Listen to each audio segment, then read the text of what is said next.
stagger stance deadlift with dumbbells. This is a hinge movement pattern, which means we are going to be working the glutes and the hamstrings. What we want to focus on doing here is making sure that we can keep that knee over the midfoot, and then we allow the hips to move backwards. We want to really feel this in the glutes. You should not feel this in your low back. So the knee is going to stay in one point, and then the foot that is forward, that is the glute that is working.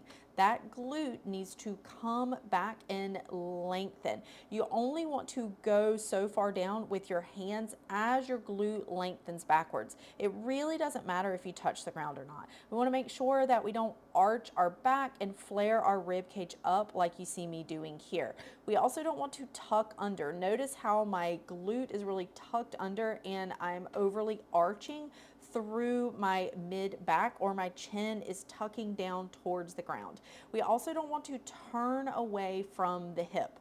We want to make sure that working hip comes straight back, so don't let it go to the side.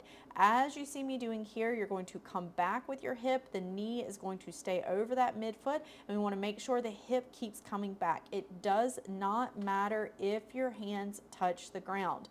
Your hinge stops when your hips stop coming back and you stop feeling that opening in the back of your hip, making sure you are pushing forward all the way to standing with the glute of the working leg. Again, you should feel this all in the glute of the working leg, some hamstring, and you should not feel this in your low back.